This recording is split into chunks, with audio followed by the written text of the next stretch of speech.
Welcome to the 262nd episode of the Weekly Exchange. This week we talk about Interstellar Space Genesis, Alliance of the Sacred Suns, Pax Nova, Astra Exodus, Stellaris, and much more. So stay tuned.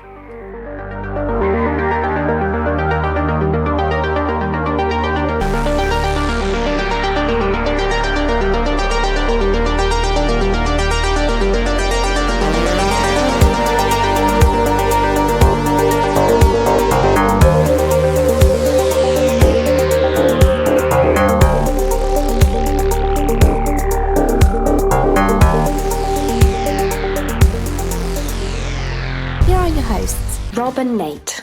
Hey, Rob. Welcome to the show. Rob? Be right back. 1 second. Hey, Troy. Welcome to the show. Hey, it's good to be back after a while. Looks like I'm going to be subbing for Rob tonight. Yeah, Rob's a no-show tonight. Well, I'm sure he's got something important going on. It's good that we got fallbacks, right? Yeah, definitely. Well, that's what I'm here for, to sub every now and then. So excellent. So how have you been, man? Haven't talked to you in a bit. Pretty good. Super busy though. Oh my goodness. Yeah. Life's been pretty good health though. I'm thankful for that. A lot of people around me have been getting sick and having diseases of all shapes and sizes. Oh, jeez. Yeah, strep throat, flu, all that's been going around here lately. But thankfully, I've been in really good health. How about you? So far, so good. We'll see how it goes. I mean, this upcoming week, or at the time you're hearing this, up where I live, we're getting a nice little preview of the winter to come. Oh, yeah, that's right. Yeah. So yeah, even down where I live, like we're supposed to get some snow showers or maybe just a light dusting. I don't know how much snow we're going to get, but the temperature are going to be in the 20s or teens. Oh, yeah, definitely. Oh, we're getting down into the mid-teens for low temperature tonight, and it's not even mid-November yet. Right, and add a little bit of wind to it. Brr. Oh yeah, it's way too early for these kinds of cold temperatures. Absolutely. So you know what it makes me think of? Outer space being cold. Exactly. You read my mind. So I say let's just jump into it. The first item for today's weekly exchange is a small update from Interstellar Space Genesis. And basically, the majority of this update has to do with balance and gameplay fixes. So, like, basically bug fixing and things like that. And one of the things that they're doing in this fix is they're making stronger orbital bases, because normally in a 4X, when you have an orbital base, they're hardly an impediment past the first few turns in a game. So they're trying to address that, and they're also increasing the cost of latex. So when latex, late tech technology. Oh, late. All right. I heard latex, and I was like, well, that's kind of an unusual resource to nerf, but okay. Sorry. Where's your mind? No, so like in a lot of games, the late game technologies are either super slow or super fast. So what they're trying to do here is kind of find a balance where they're you get to work a little harder to get to those late game technologies, meaning you either have a stronger science build throughout the game, or you just have to kind of wait until you get it and hope that the ones that do get it before you don't wipe you out. So yeah, and then like bug fixes, certain issues came up with. What's an example one? Oh, let me find one that's good. Okay, so for example, leader desires for buildings, like I want this building built or that building built, not being actually manifested after you loading a save game. So imagine before you saved your game and you left, you had this project going, and after you restarted the game, it's all gone. Like, the impetus, the drive, the impetus is not there anymore. So I've had that happen in other games in the past, and that usually drives me nuts, where the end state of the current turn is not what you're coming back to. And I never understood when I was told things like, well, each turn is calculated differently. And I'm like, what hocus pocus are you talking about? Yeah, so really. They're addressing that. But, a couple of small fixes. Mostly I'm just waiting to see when they have a whole bunch of new art going in. So I'm hoping to see that. And as far as I can tell, the game is, let me look real quick. Let me look. Yeah, the game seems to be doing good on Steam. Like the reviews aren't too bad. Let's see exactly where we're sitting at that. Yeah, mostly positive, 121 reviews. That's pretty good. In today's day and age with review bombs and things like that, to have a small 4X have a score like that is pretty solid. Good for them. Yeah, really, without a doubt. Mm-hmm. So next we're going to move on to a book from the Alliance of the Sacred Sons. I mean, an update, just an update. It resembles a book, but it's just an update. So we got 3 big things coming in, and I'll try to condense as best I can. The first is a global event. It's kind of funny. A global event system that will affect the entire galaxy. Sounds like a bit of a paradox there, but anyway, this is actually the type of event system that I love, and I'm really glad they're implementing it. So when a random event triggers, you're going to be given 4 choices, and each choice has 2 nodes. And so, like, when these things happen, they're actually going to be very interesting and engaging, and they're going to affect the game quite significant. Well, I shouldn't say quite significantly, but enough to enhance the enjoyment and make each playthrough different. And that's exactly what I want out of random events in a 4X or a grand strategy game in this case, is not just, well, for the next 5 turns, you get a 20% bonus to your food production. Like, now you got to make choices. And not only are you making choices, like, there's an axis for each choice. And I really like that. Space Tyrant did something similar, and I really enjoyed it there. And I think this is going to be even deeper and more detailed than that game. So I salute them for their design on the random event system there. Also, the Emperor system has been added, and this system will allow personal interaction with you as you play the Emperor. However, this system looks like it could change because he calls this a first pass. And so the way that the NPCs and things interact with you and how all this works could change based on user feedback or bugs or just problems that come with it. And then finally, a story system was added to the game. And if you were wanting to play a drinking game with a podcast tonight, take a shot every time I say story when I read this. So it goes. Oh boy. Hold on, let me get my drinks ready. There you go. There you go. Line them up. Line them up. You can pause the podcast if you need to.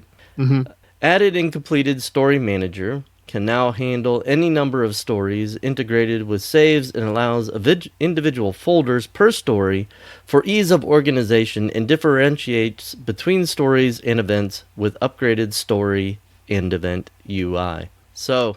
No, you forgot a story. I might have. You should have just finished it with story. I don't really understand all the numbers and jargon that comes along with this, but I imagine it centers around story, and so there's going to be more story in Alliance of the Sacred Sons, which I hope that just one playthrough doesn't ruin it. You know, yeah, that's definitely a concern for any game of this type, that you don't see everything there's to see the first time through. Exactly. So,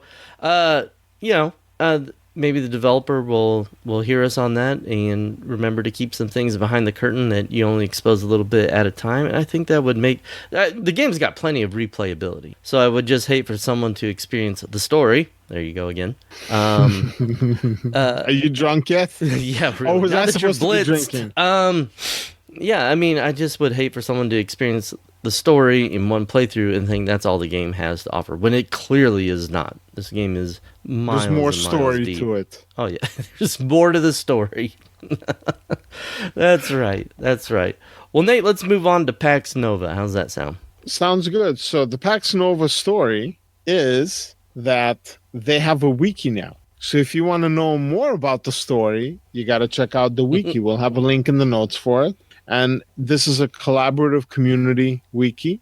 And I'm assuming that not just community members, but developers will contribute to it too. Or maybe the developers are too busy developing the game, so the community is working on it. But it looks pretty good. It's got some stuff already, and it looks solid. I mean, they've been taking feedback, I think, for the last couple of months and updating the game constantly. So, the wider community is starting to warm up to the game itself because they're so worried, like, oh, in the past there was this, there was that, and this is an early access title, and I don't know if it's any good. And then Rob's been doing all these playthroughs, and people are coming, like it's getting more and more watches and comments, and people are really starting to warm up to it. And he keeps telling everybody, hey, this might be a big surprise, and it is. It's actually a pretty solid game, and they're still improving it. It's still in early access, and they're actually taking feedback, so that's very important. All right, cool. Next, we're going to give you the story on Astra Exodus. This is Dev Diary number 7, and about heroes and espionage. I really like what they're doing with heroes here. So, kind of stating the obvious, they say heroes are very important characters in the Galaxy community. Okay, yeah, you kind of know that going in. But here's what you can do with heroes. You can assign them to one of 3 roles. They can be, let me make sure I get the jargon right. They can be an admiral, a governor, or an operative. Which most of this you should be able to figure it out if you played past space 4X games. So as an admiral, they can command a starship. They're very experienced starship leaders, and they give bonuses to damage and accuracy and all these things, which you would expect. Governors, on the other hand, focus their efforts more on improving the planet. And then finally, as operatives, they can provide you with a way to sabotage, spy on your enemies, and subvert the enemy troops and this sort of thing. And it reminds me a lot of Endless Space 2 or Endless Legend. Endless Space 2, where you could put them in charge, a hero, the story goes, you could put the hero in charge of a planet or a ship, or, well, really a fleet, I guess I should say, a fleet. Yeah. And, those are your choices. And that's cool. But I also like how Astra Exodus here is giving you the option to turn him into a spy, a super spy. That's cool. Well, you could do that in Endless Legend. Yeah, well, that's not a space game, though. I was keeping it to apples to apples. I must have missed that part. Yeah. So anyway, we're going to talk about Endless Legend a little bit later, too, by the way. Okay. So anyhow, yeah, I thought that's pretty cool. And then here's where it really gets different from something like Endless Space 2, though. In Endless Space 2, you have your 3 areas of expertise for a hero. One is, generally speaking, more for being a governor of a planet, or really a system, I should say. A system. Another is being an admiral for a fleet, and then one is just kind of generic. It's good for everything, right? Well, in Astra Exodus, you can have up to 4 skills, okay, but which 4 skills is going to be related to whichever role your hero is assigned to. And then each skill can go up to level 10. However, you're not going to be able to get them all to level 10. You're going to have to decide where you're going to spend your skill points as you go along. You're not going to be able to just max them all out.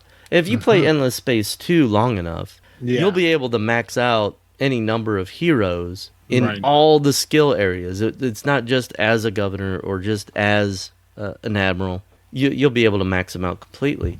And so this game actually forces you to make strategic choices. And it would be easier, I think, to just say, you can have max and everything if you want. But, I salute them for forcing a choice here. And I think that might make the game a bit more replayable, because you're like, all right, well, this guy was an admiral last time. This time I'm going to make him a governor, or this time I'm going to make him an operative and see how good he is sabotaging my enemy. So I find that fascinating. That's some good design work there, in my opinion. So I have something else to add for Astra Exodus. Now, I don't want to spill what the surprise is. I'll let Rob do that. I think he's going to do a whole big thing with it. But there's going to be something that has to do with Astra Exodus, and it quite possibly might be exclusive to eXplorminate, and I will just leave it at that. Very cool. Well, do you know what 4X game is really story-driven? The story engine of Stellaris? Very good. Why don't you tell us about what's going on with Stellaris? We've been reading a lot about that lately.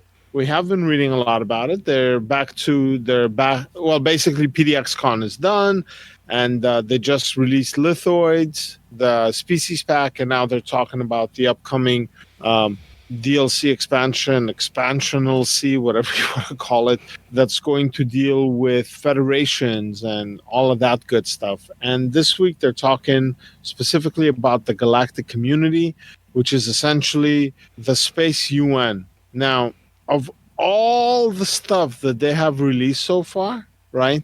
Uh-huh. By far, this one is on my list of like stuff that I'm most excited for and least excited for. Oh, I totally get it. The Space UN is easily in my top 0. I give exactly 0 you-know-whats about the Space UN. I, as a game mechanic, I have never played any 4X game where they had any kind of UN organization in place that had served any purpose. Kind of similar to our UN now. I'm not a very big fan of the UN, especially the last several iterations of it and what they've been doing around the world. And I will lay the blame of what is wrong at their feet. And I have a feeling that this is going to be perfectly displayed in a much larger and more horrible scale in Stellaris about the atrocities that the Galactic community is going to commit upon anybody that's not willing to walk their line, you know? Now, yes, if they make it like Babylon 5, it might be good. It might be good, but they won't. That's what we were talking about when this game first came out. They're like, man, they need something like Babylon 5 in it. Well, but they won't. Do you know why they won't? Because they're not good at it? No, that's not why. Well, I don't know. That's what it seemed like lately. No, that's not why. Because Stellaris, at least this iteration or the version that we're talking about, notice whenever we talk about Stellaris, I never talk about multiplayer. Over all these years, I never talk about multiplayer 4X because I think that is a pox on the 4X genre, is multiplayer. So all the time and effort they put into 4Xs to make them amazing multiplayer games, it's wasted in the majority of the community. It is a huge waste. Yeah, there's 5%, 7%, but most people don't play multiplayer, at least not in the traditional sense, because it's just the turns are so long. You know, if you do play by mail, that works.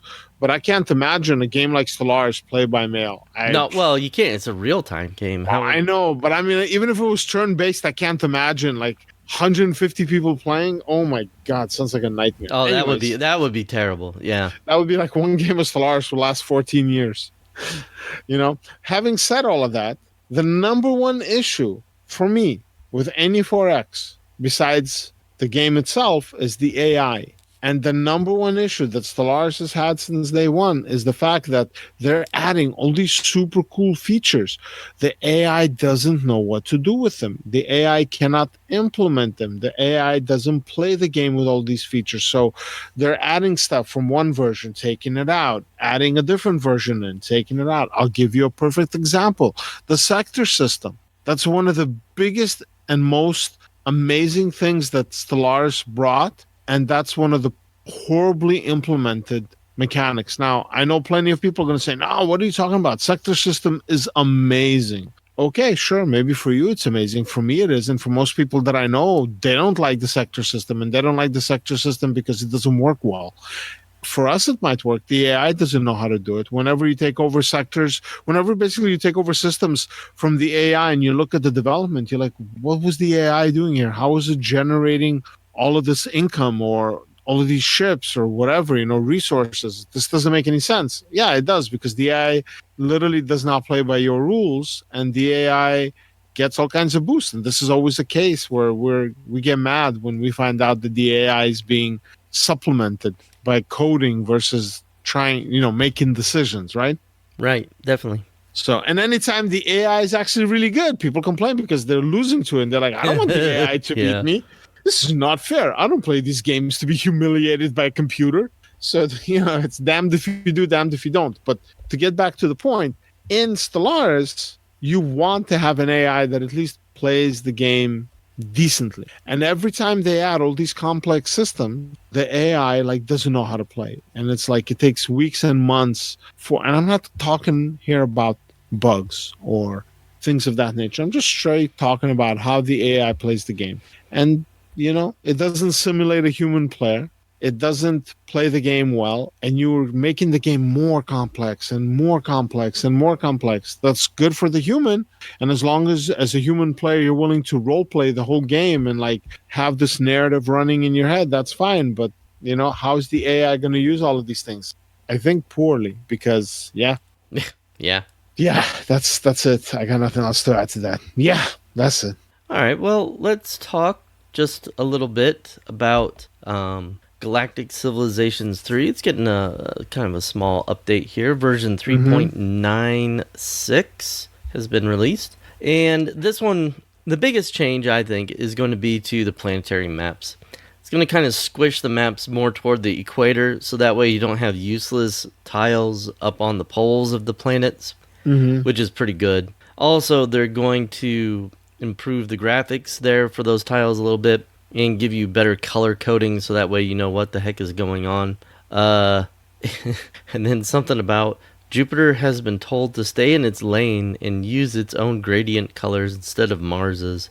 Galciv 3 fans, I hope that means something to you out there. I can't. Would you like me to venture a guess? Nah, let's move on. So, players are also going to start with a shipyard now. Now, in the early days of the game, you started with a shipyard. And then for a while, they took that away. And now they realize the first thing everybody does is build a shipyard. So if that's going to be the first thing you do every game, no matter what, then why not just start there so you can get into the real part of the game sooner. So that's really good. If you have Retribution, there's also going to be a new starting improvement called an Industrial Center. You only get one, but it's a good way to boost your initial manufacturing power. So there's that. A couple like bug fixes, like an exploit with a trade exploit with hypergates. I don't know what that is, but it's probably really good that they're fixing that. And yeah, a few other little things here and there. So good news from Galciv 3, and we'll be on the lookout for stuff about Galciv 4 once we hear anything. Right. Well, I like how you slipped it in there. Well, where the good thing about the trade and everything so it's actually the good thing about the sales. So, you don't have Retribution, you don't have this thing, but if you get Retribution, we'll give you this nice little advantage in your game. Yeah. So a boost to sales too. But hey, you know what? They've been supporting the game now for 3+ years, and they're continuing to support it. So go for it. Wasn't that a 2015 game? It's like 4 years now. I'm pretty sure it was. Let me look it up. Was it 4 years? Damn, maybe. Yeah, I'm pretty sure. Well, maybe 4 years with early access. Yeah, perhaps? Came out May 2015. That's when it was released. No, it was in early access in 2014. Damn. Yep. We're 4 years down the road on that one, bro. Awesome. All right. Well, let's talk about this other title called XCOM 3. You heard it here first. It's confirmed. Okay, it's not confirmed, but wishful thinking on my end. Firaxis posted a job listing. I mean, normally we don't talk about this stuff, but I'm so hyped for XCOM. I've been playing it. I'll talk more about XCOM in the games we're playing, but they posted a job listing, and a whole bunch of stuff that's covered in the job listing looks like, I wonder if, is this Civ 7 or is this XCOM 3? So they got something. They're putting something together. So if you are looking for work, and I believe this is probably out of their Maryland studio where they used to have Firaxicon, which was pretty cool, by the way. They had only 2 of them, it would have been nice if they would have had more. But yeah, go check them out. Maybe there's something there for you. And that's it. It's been a pretty light news week, which is okay. I mean, did you notice we didn't have any fantasy 4X or historical 4X to talk about? Any terrestrial 4X, really?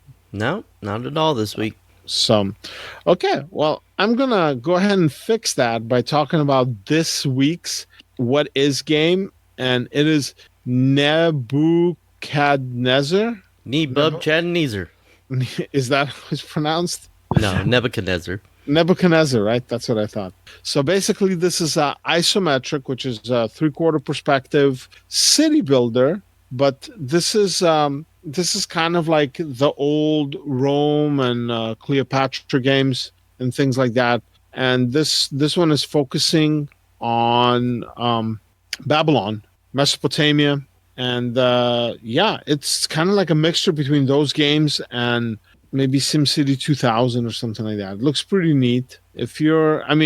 I think we told you listeners about this maybe 2 years ago, that the city builders, that's going to be the thing for a while. So here's another one. It's a historical one. It looks like this is from a smaller studio, but the art looks alright-ish, I suppose. If you're into it and this sounds interesting, go check it out. We'll have a link in the notes. Yeah, let us know what you think. All right, this week we're going to have a mod highlight for Endless Legend. I kind of teased that earlier here. So this mod has nothing to do with the storyline.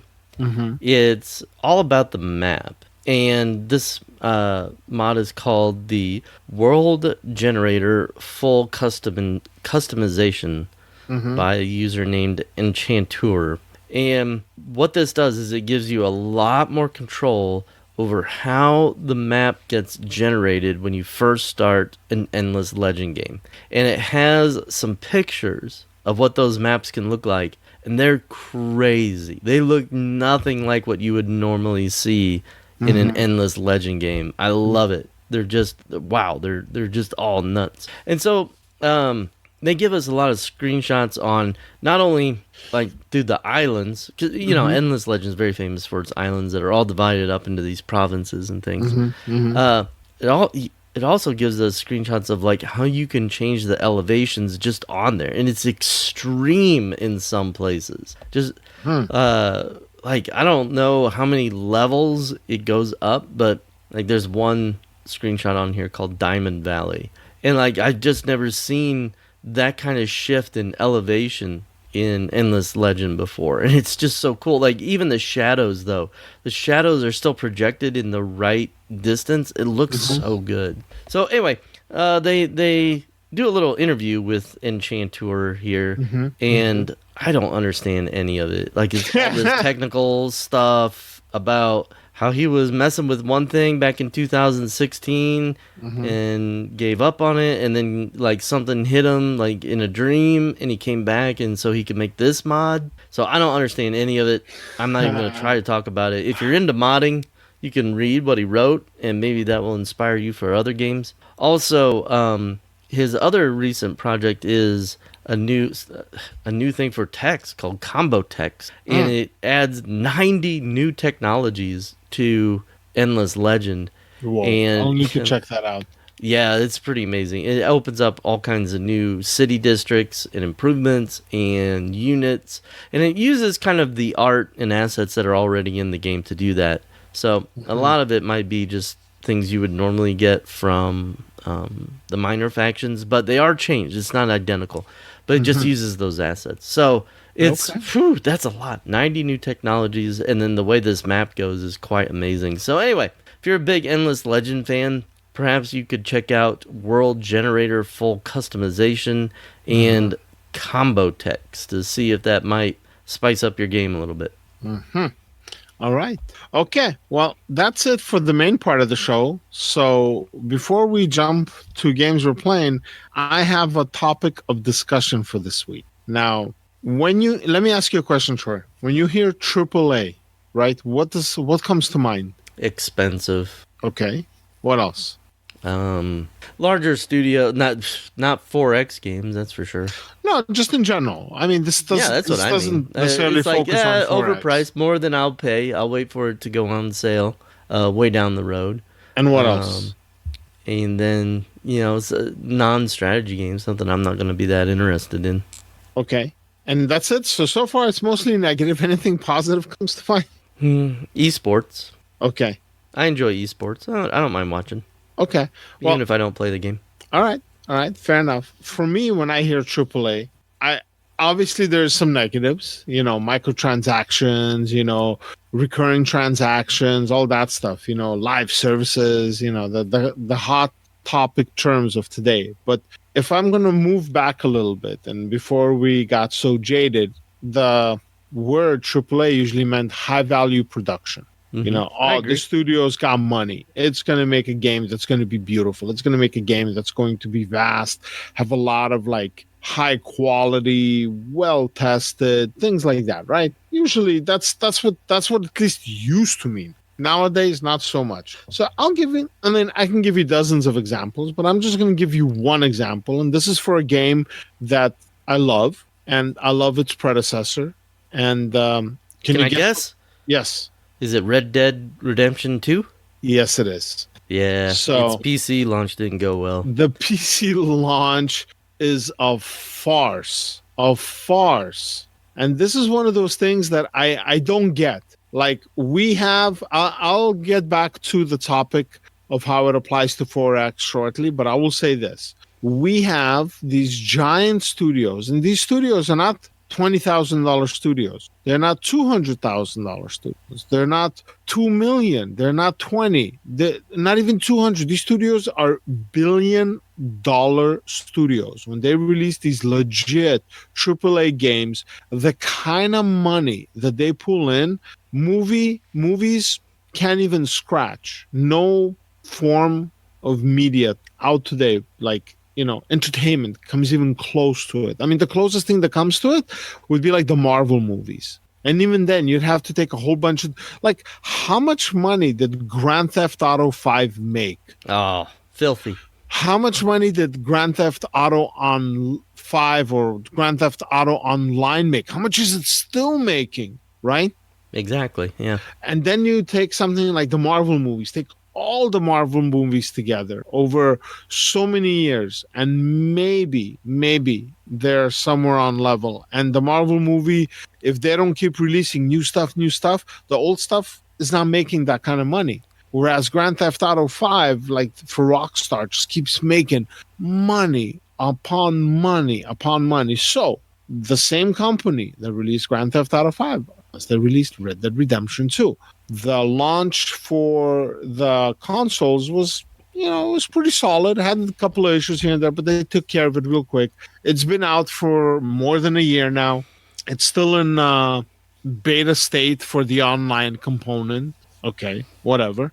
We're talking now about the single player. Or, why is a game that's been out for a year released in such a poor state, right? Why can't they get these major bugs worked out? Sure, at this point, there's a million different configurations, but they need to get a better format for figuring out the minimum specs. Their answer for when there's a problem should not be, oh, by the way, go update all your drivers. Most people that are getting these games have updated drivers. Most people have verified their cache. Most people have done all that stuff, and they're running into crazy problems because the game is just not put together well for the PC market. So sit on it another year and release a game that's just bulletproof, and then it's going to sell as well as it did on consoles. Maybe not as much because there's, I think, more consoles out there than, PC gamers out there. But still, it's going to sell really, really well. Don't release these half-assed games that cost an arm and a leg and have problems. I mean, we can talk about stuff like Ubisoft, or we can talk about Electronic Arts, or Activision Blizzard, or Bethesda, or God, you just can go on and on and on. But like, all of these are massive studios. Why are they releasing these janky games, right? Yeah.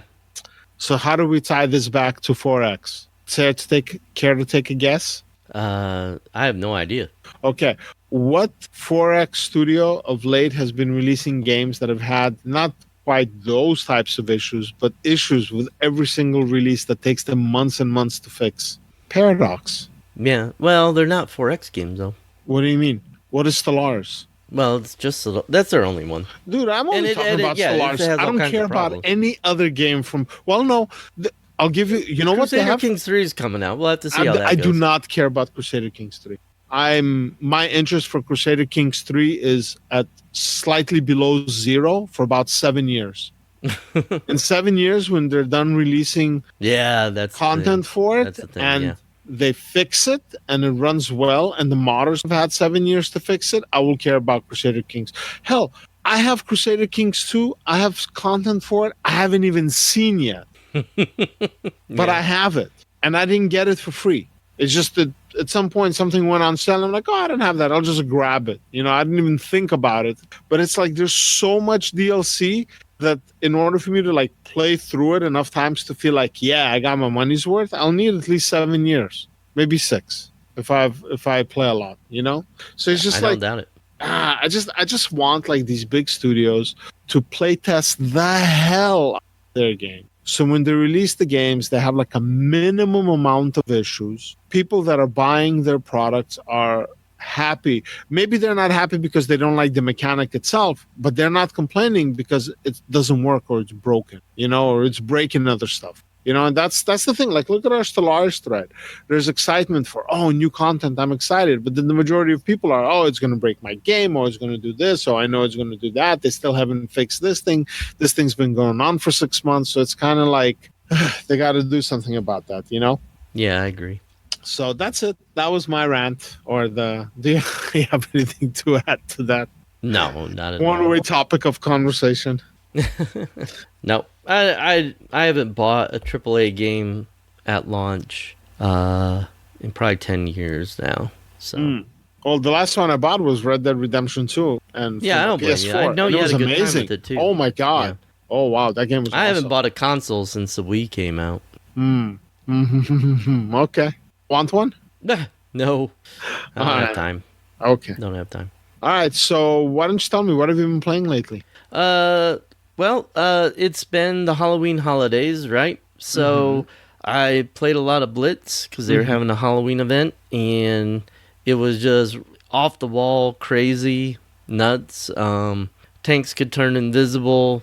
You could shoot 2 shells at once. Just all kinds of crazy things going on for Halloween, and it was mad amounts of fun. And I played it so much that You're burnt out again? after October 31st, like, I haven't played it since. I'm going to play it more once we're done here, but it's like the first time in forever. I could have very easily earned a free tank in the game if I had really played this week, and I was just like, nah, I don't feel like it. So instead, what I've been playing is another Halloween event in Thea 2, and I love the Halloween event in Thea 2. It has been an awesome addition to the game. I'm going to be sad to see it go. It is so much fun. I love the flavor. Good news for you. I have good news for you. Oh, all right. I love the flavor of it. I love the little graphics that they added.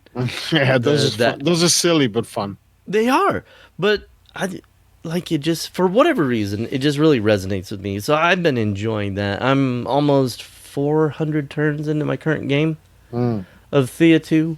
And I haven't tried the Pangea yet. I just like the islands. Oh, Pangea is awesome. Yeah, It's it awesome. just looks like it kind of, I don't know. No, listen. With the Pangea, it's not necessarily one landmass. Sometimes you have like 3 or 4 really big islands, and like if you play on the biggest map, it feels epic. All right, maybe I'll try it after this one. You should. You totally should. It is really good. But yeah, I'm a big fan of the islands, so. I mean, you I like still going to need the boats. island. It's not like you don't need boats. You still have to traverse water, and you still have to cross. It's just it really depends on what spawns, you know. Yeah. Okay. Well, what have you been playing? So I've also been playing a game that's Halloween themed. XCOM 2: War of the Chosen with World War L on it, which is the zombies that have Halloween masks and things like that. So no, I had that's all I've really been playing lately. I mean, there's another game I'm playing, but I can't really talk about it. So back to that.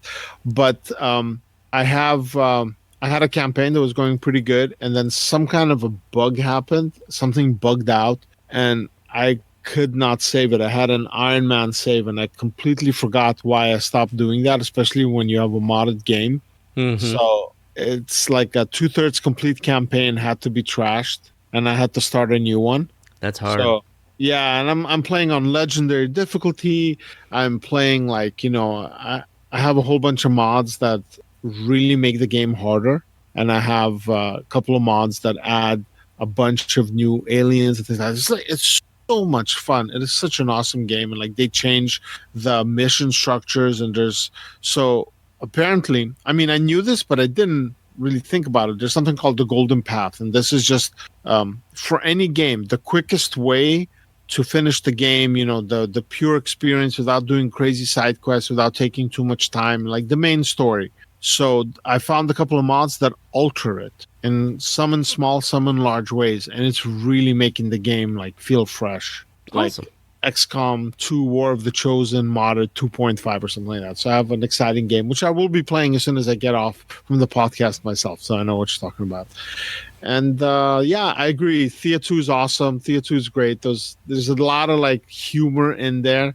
And I like the references to like between the Slavian version of Halloween or All Hallows Eve and like the Western version of Halloween, the little jabs. It's very funny. It's very cute. So yeah, that's it really. So I think I just want to thank our patrons for supporting us, for our community and our listeners and watchers and readers. Thank you so much. And thank you, Troy, for stepping in for Rob this week. No problem. My pleasure. And since this is the end of the show, I can go ahead and say it now. This was, we had made arrangements ahead of time because Rob, I'm pretty sure he has a crazy work weekend. He has like, sometimes he works 4 or 5 days straight. So I think he's on one of those shifts. So we knew Troy was going to be here. Right, Troy? Yeah. Well, that's our story anyway. Yeah. And we're sticking to the story. All right. Well, we'd like to thank everyone for joining us this week. We really enjoyed having you on the Weekly Exchange. This has been Troy and Nate for eXplorminate. Take care, everyone. Story. See ya.